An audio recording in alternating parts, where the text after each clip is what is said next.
Hello, everyone. Welcome to the 11th podcast of CIPS MENA Procurement Master Talk series. I'm your host, Lalit Dhamija, with 40 years experience in procurement and supply. I am ex-procedure and process assurance manager in procurement department of ADNOC onshore. After my corporate career spanning 37 years, I'm global procurement and supply chain trainer and coach. I've been working as CIPS volunteer in UAE since 2009. Today, I am honored to be joined by a millennial, and she is Miss Mollen Atieno. Hi, Mollen, how are you doing? Hello, Mr. Lalit. Good, welcome. So, we Thank will you. talk about her journey in completing MSIPS, her co-founding of PROSPA-Kenya, current procurement issues millennials like Molen are facing, and message for those who aspire to join the procurement profession. We will summarize the key learnings at end of the podcast. Now, CIPS MENA Procurement Master Talk series covers in-depth interview with procurement and supply chain management professionals from various diverse industries. These stories about highs and lows in the lives of procurement professionals provide thought-provoking insights to face the market challenges. And of course, we are getting diverse viewpoints from all the age groups, from millennials to baby boomers. And soon, Gen Z will be joining us. So, I, I already said we welcome again our guest for tonight, CIPS MENA Procurement Master Talk show, Miss Josephine Mollen Atieno. She holds Bachelor of Science degree in Business Administration from Moi University, Kenya. Mollen has 8 years experience in supply chain management and is currently a procurement manager in uh, one of the oil and gas service companies in Kenya. Mullen holds the prestigious MSIPS designation and serves passionately as a membership officer of CIPS Kenya branch, and she's a board member of Supply Systems and People, a consulting house that is committed to transforming business through enhancing transparency and accountability while promoting ethical practices in supply chain. Molen is also co-founder of uh, PROSPA-Kenya, a network of champions professionalism in procurement and mentorship of young procurement and supply chain professionals. Moren is an enthusiast of the profession and believes there is more value addition that procurement profession can add to an organization and also to entire economy. She believes building professionals today who will ride the wave of changes tomorrow and build a better society. Welcome to the Procurement Master Show, Merlin. Thank you so much, Mr. Lalit, for hosting me in your 11th podcast. It's a Welcome, great and honor to interact with you. yeah, thank you. Same here, and our audience would like to know the millennials viewpoint.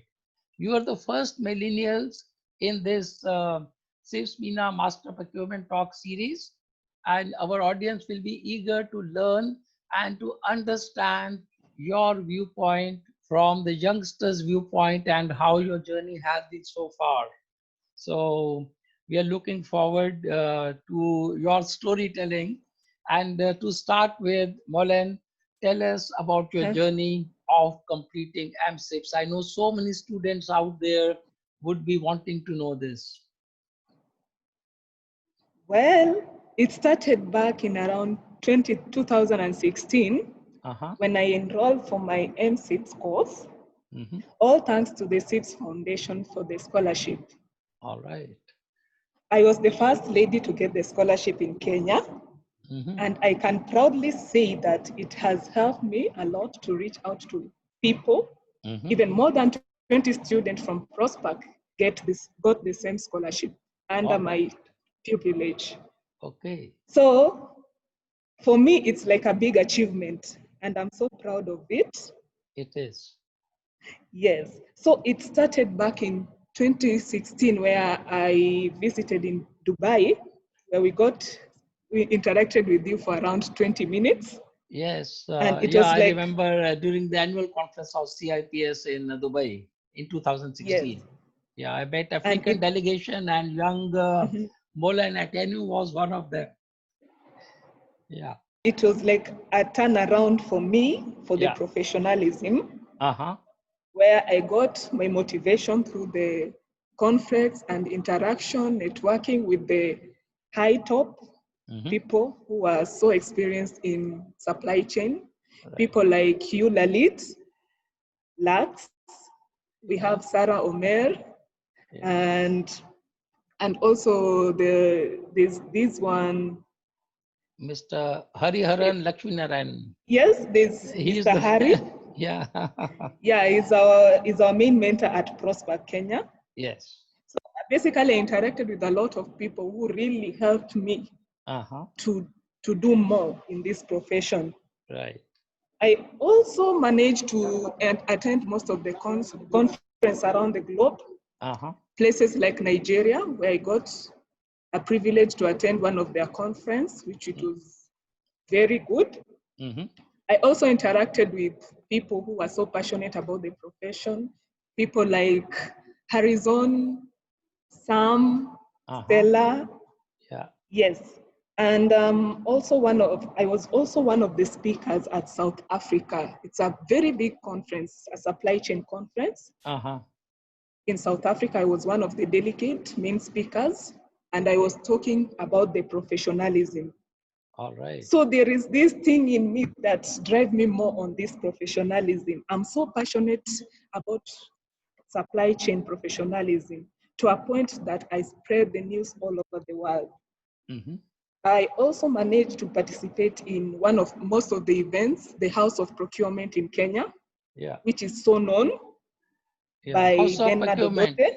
Yeah, House of Procurement Bernard. Yeah, okay. Yeah, tell us about by Bernard it. Odote. Yes. Yes, is a very interactive session, and his programs are just out of this world. It's a very interactive session, and we are hopeful that one day we'll have a major conference with them in Dubai. Good. Yes. So basically, I completed my course in 2018, where afterward I got my chartered status to be a member of Chartered Institute of Supply Chain. So you completed your MCIPS, you started in 2016 and completed in 2018. Correct. That is inspirational. And you did through examination route? Yes, I went through examination route. Okay, I think you were one of the deserving candidates who got the scholarships from CIPS Foundation. And within 2 years, you completed the complete examination route for getting MCIPS inducted into membership of Chartered Institute of Procurement and Supply. And Right. good, you are mentioned, I know you from 4 years since that conference in Dubai, and you really know how to network. That is why you have been to Nigeria, you have been to South Africa, and you are in constant touch with me and my other colleagues. So that was one of the reasons we got this opportunity to have you for this CIPS MENA Master Procurement Talks. All right. I appreciate. All right. So, Mollen, which 3 words your colleagues will use to describe you? That's a tricky question. Well, Mollen is seen as a knowledge leader. All right. An enthusiast, and passionate in what she does. Yes.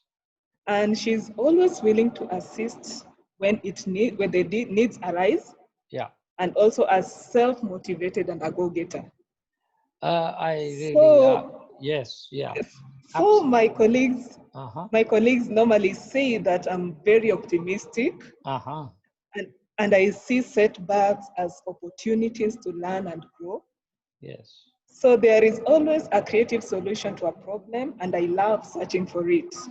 Mm-hmm. Yes. Yeah, I know some of our friends were going from here for conferences in Kenya to House of Procurement and for CIPS. And I know how you helped the professionals, facilitated uh, their trip there and interacted and coordinated this with the CIPS branch as well as House of Procurement. So yes, you are helpful, you are enthusiastic, and we see your activities and post in LinkedIn also. And the very fact you travel abroad and speak in the procurement conferences, that is inspirational. Mollen, you are also a co-founder of PROSPA-Kenya. Tell us about it. Yes, PROSPA-Kenya is like my little baby. Aha, okay. So, well, we started as PROSPAC. Like PROSPAC, we believe in continuously learning and growing, and also enlightening, mature professionally. Yeah. So at some phase, we normally give back to enabling and empowering others. And I'm privileged to be one of the founders of a network of professionals called PROSPA-Kenya. Okay. So you hold your looking activities regularly, right? Some of the other activities are going on? Yes, we normally do it monthly. We normally go across all universities in Kenya. Okay. Let us know more about it. Yeah.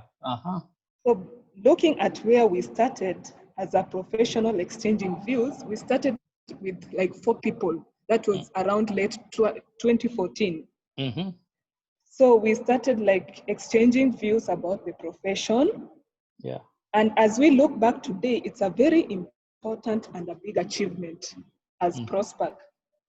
We've been able to keep live, rich discussions, also giving opportunities to young people to talk and present in audience, like PowerPoint presentations. We are able also to share and learn and take the network to grow by gathering procurement students from all universities in Kenya. And we also have representatives of each universities in Kenya. So to present us, since Kenya is very broad, we have different counties, so we have representatives on the same. Well, I'm associated with this group by coming up together to motivate the youth and learn to be educated. So we normally help them to understand the meaning of and importance of procurement in organization and also in the society. So since I'm that highly passionate about the profession and persistent to drive myself to be the best in what I do and to love what I do, in a way to position myself in future and able to share the knowledge with the youngsters, the millennials. So like I normally involve in coaching them, mentoring those students and the young professional in all areas, especially in this field of procurement and supply chain.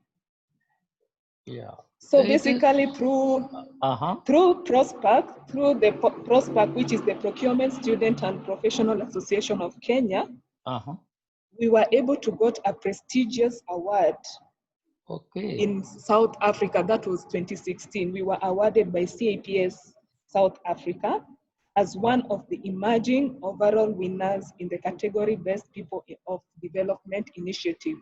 Congratulations. In the procurement challenge. Thank you so much. So that's when we were able to be known all over Africa, and I think also in Dubai we were well known. Wonderful. Because the very fact from 2014 now it is 2020, you have sustained and you have grown to newer heights. That itself proves that PROSPA is doing well under your leadership and your other friends. Yeah. Mollen, what are your CIPS branch activities in Kenya and abroad? Okay, since I'm one of the volunteer of CIPS in general, and especially in CIPS Kenya, I'm the membership officer. Okay. I'm the branch membership officer, and also I normally do the social media part. Okay.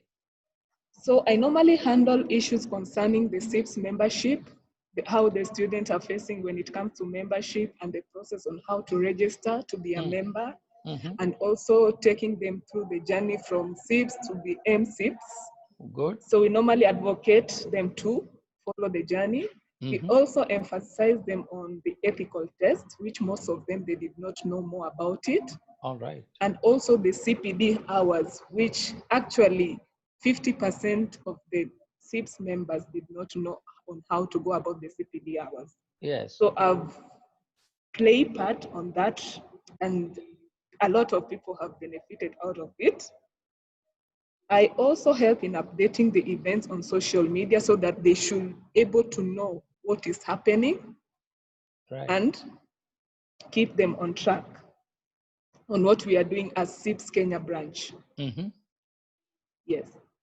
So you are MCIPS from 2018 and you are engaged in so many activities, and I feel you have got potential to become a fellow of Chartered Institute of Procurement and Supply. Keep your activities on and keep in mind and work towards it. All right. And Mollen, how has your journey been so far in procurement and supply chain in your profession, in your business where you have been working these years? Okay, well, I've been in healthcare. Initially, I've been in healthcare for the past 6 years. Okay. Then another 2 years, I've been in oil and gas. All right. So like procurement is all the same. It's all about the processes that we follow. It doesn't matter which field you are in. So, well, procurement and supply chain function has basically developed considerably over the last several years. Yeah. And it continues to change daily. So we should be up to date. Yes. And as a procurement and supply chain professional, we should be ready to embrace the change so that we are not left behind. So we are now in an age where a majority of organizations have identified procurement and supply chain as a key business unit, which initially it was not. So in the success of the strategic business plan, I'm so passionate in a way that I drive myself to the best in what I do, so long as it's of the benefit of the profession that I'm involved with. And I really love what I do. So I normally see a challenge like an opportunity that I need to embrace. So as a young professional, I'm normally flexible in all areas of the supply chain, since it's a 360 and it's quite big. So when it comes to something to do with supply chain, I'm normally up to the task. Right. Yes. So I normally, through this journey, it makes my journey of a profession more interesting. And there is this feeling of accomplishment, satisfaction. Then when you share your impact for your fellow procurement professional, and this is why I normally emphasize on nurturing and mentoring the inexperienced to make them better more than they are. Yes, so it's more of you give back. Don't stick with your knowledge with you. Give back to those who really need it so that they can also see, they can also have that passion of what they are doing. Yes. Very good intentions and very good mindset about thinking. And it is not only about mentoring people who are unexperienced or youngsters. Now this is a time of reverse mentoring also. You would have heard reverse mentoring.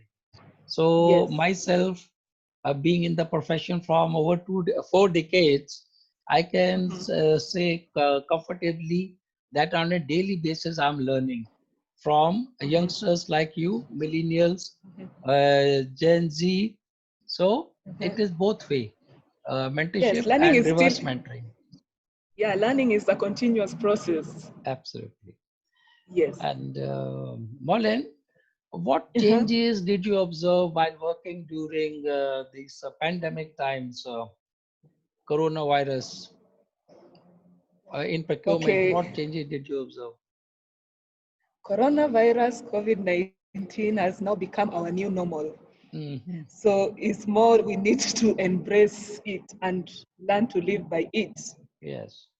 So like global supply chain currently, because we through this COVID-19 will focus more on the global supply chain, Mm-hmm. where we are going through a massive shock.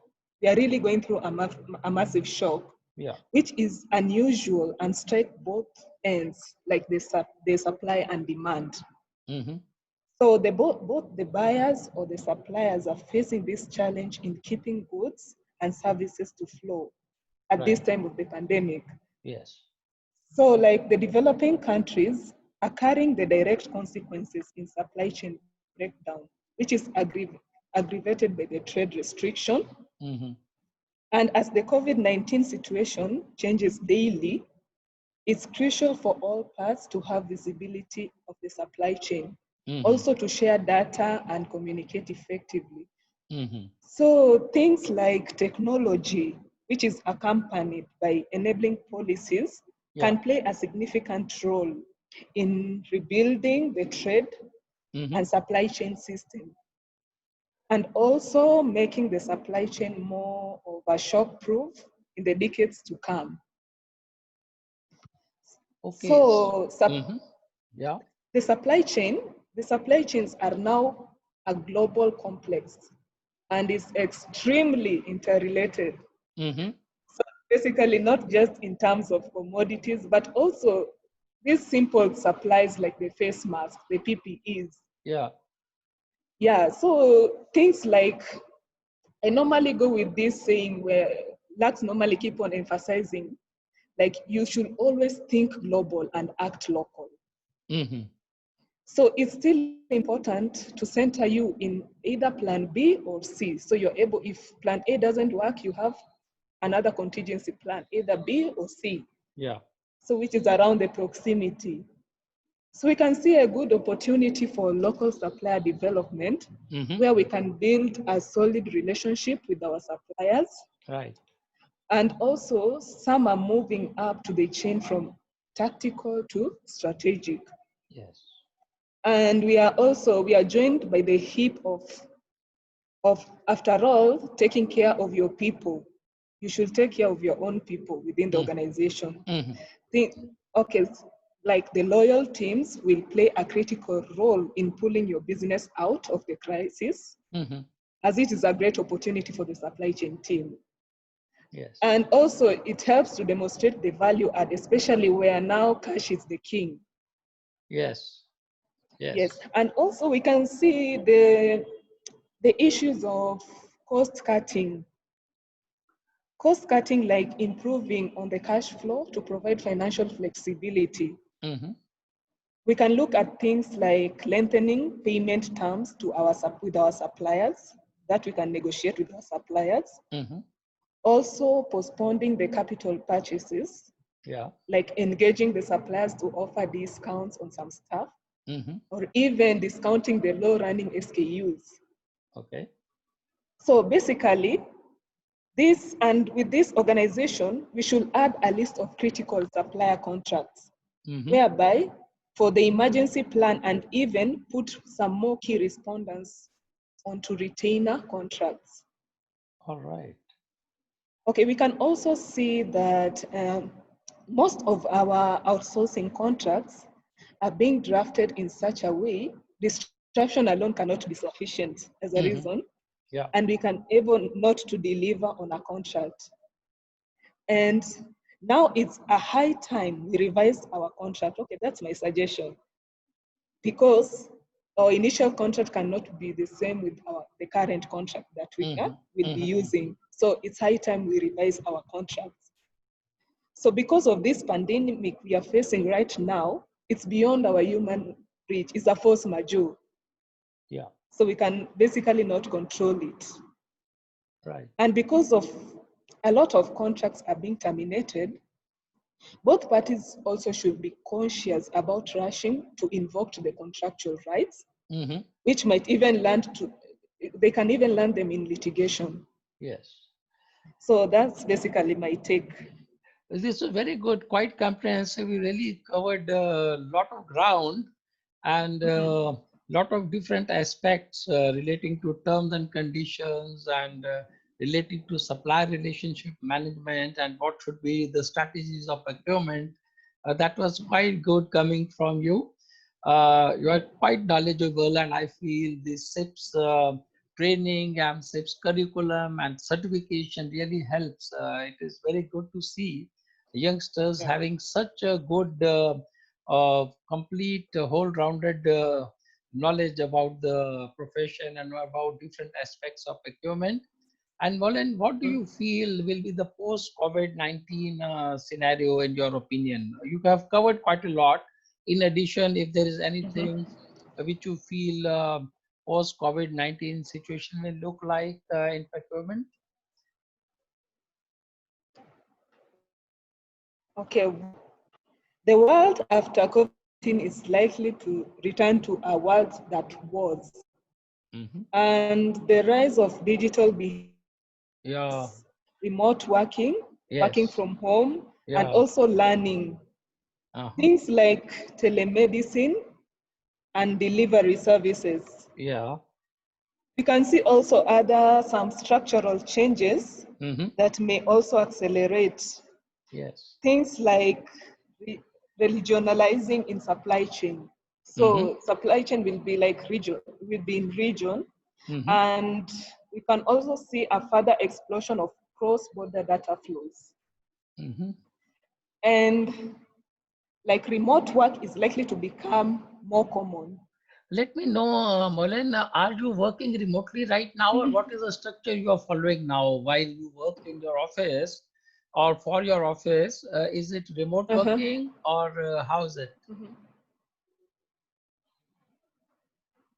Okay, we do it, and for me, we normally rotate. 3 days I'm in the office. The rest of the days I work from home. Okay, so hybrid. So we are so we are adapting slowly by slowly. So that's why I'm emphasizing remote work is likely to become more common. Right. In the near future. Okay. So we had some evidence that working from home is at least as productive as working in the office. Yes. And however, many companies are reluctant to embrace the remote work. Yeah, now that we have tried and there are some good results out of it, so remote work might be maybe here to stay. Okay. So companies with international supply chains are dealing with shortages and bottlenecks, and we are likely to see many of these companies reshore some of their production. Unfortunately, these tend to be not to create many jobs because most of the production is likely to be automated. Yes. So that will be like a main disadvantage in the supply chain. Yes. Oh, good prospects or good viewpoint, I should say, what you're saying. There might be prospects for the local economy to grow, but then you said because of automation, which you can't stop, digitization and automation, people are getting for being more efficient and more effective. So that will have some different type of job creation in those fields, people who are good in digitization or e-procurement solutions. So they may be employed more, like you yourself said, the structure is changing. So the structure of procurement supply chains and the job requirements are changing, and we have to accordingly change ourselves, people who want to be employed, so they need to upskills themselves. Mollen, now to wrap up, and this will be a last question. What will be your message to those who aspire to join procurement and supply chain discipline? Well, this being the procurement and supply chain, it is not about the rank. That's my take. It's not about the rank. Yes. But the experience you gain in the supply chain. Right. You can be either a supply chain officer, you can be assistant or a clerk, but look at the experience, not your rank. Well said. Yeah. Yeah, it is a profession whereby one gains a comprehensive understanding. So long as you are in this field of supply chain, you gain a comprehensive understanding of how business operates. Right. So you are able to learn about the process within an organization, and between them, where one is able to learn how to develop a more effective supply chain and also improve profitability. So basically, being in this field, you're able to learn even how to handle the industry challenges and the trends. Then you may be able also to jungle customers who maybe want their product delivered fast with the task of calculating the organization's books. So also in this field, it requires someone who has a critical thinking. Yes. Which is a skill which is valuable anywhere. Not to mention the ability to be innovative, strategic, and also to be creative. Yeah. So not only does supply chain touches on manufacturing, transporting, and tracking, warehouse management, shipping and delivery, it has an even broader purview of the job aspects. Yeah. So anyone who really want to join this procurement and supply chain, I will really advise them to also involve themselves in any professional body like CIPS. Yeah, it's like a backbone. It's like a book. It's like a guideline. Yes. And it makes the procurement more interesting. And you also get to enjoy what you're practicing. Right. When you are in in a professional body. Yeah. So like I say, it's a backbone or a guide of what you do on a day-to-day activities. Yes. So I'll really advocate anyone who is aspiring to join procurement and supply chain to also consider to be in a professional body like a global body, CIPS. Yeah. Yes. Yes. Yes. So that is what that is the advantage of CIPS, that it is not that you get a qualification and that is end of it. It is a starting of the journey. As you yourself said, the procurement is changing day by day. We need to upskills us on a daily basis. Even that is not enough. So many new concepts and evolving technologies are changing our lives. We are listening terms which we have not listened before: blockchain, artificial intelligence, robotic process automation, 3D printing, and all digitization, automation. All these things are changing our lives and changing the way the procurement looks. So if you are associated with a body like the Chartered Institute of Procurement and Supply, you get support on daily basis. And also it provides a platform for networking, for interaction, from learning from others and sharing your knowledge, contributing to the body of knowledge. Mollen, it was a wonderful this interaction with you, and you covered so many ground. You started with your journey as MCIPS, how you got MCIPS, how you achieved and got the scholarship from CIPS Foundation, how you contributed and helped 20 other persons getting the scholarship and completing the course. And also you are mentoring people, making them understand about the procurement profession, about CIPS qualification. You are also networking. You are even going abroad and attending CIPS annual conferences and other events. Not only attending, you are participating. You went to Dubai, you went to Nigeria, you went to South Africa, and I know you got other plans also. You are very active in procurement profession as far as CIPS activities of Kenya are concerned, and also interacting with other bodies like House of Procurement. Plus, you also created this organization, PROSPA-Kenya, which is rising to new heights and serving the profession. You are really inspirational for all the youngsters and even for other procurement professionals like us. So keep up your good work. Thank you very much for your time and joining us and contributing to this body of knowledge. If you've got any last message, please feel free to do, Mollen. All right. Thank you, Mr. Lalit, so much. It was a great pleasure hosting me in this podcast, 11th podcast, Master Procurement Talk. Yeah. Send my regards to all CIPS MENA officials. Sure. And those who have been involved with them directly and indirectly. Yeah. Yeah, and keep up with the good work. Sure. Many of us know you in the UAE. Sam, Hariharan, Lakshmi Narayanan, Sarah Omer, and you got your own millennials community here. I know Siddhant Dhamija. So yes, we've met with him in Kenya. In Kenya also. So yes, I know you got your own circle in millennials and you interact with various age groups. So I wish you all the best, and we like to see you working towards your fellowship for Chartered Institute of Procurement and Supply, and keep up your good work. Thank you, Mollen. Thank you, sir. Audience, thank you very much for tuning in and encouraging and supporting the CIPS MENA Master Procurement Talks. You can access to all the podcasts which have been published on CIPS MENA Facebook page or through YouTube channel Lalit Dhamija. You can hear all these podcasts at these particular platforms. And see you soon with a new podcast. Thank you.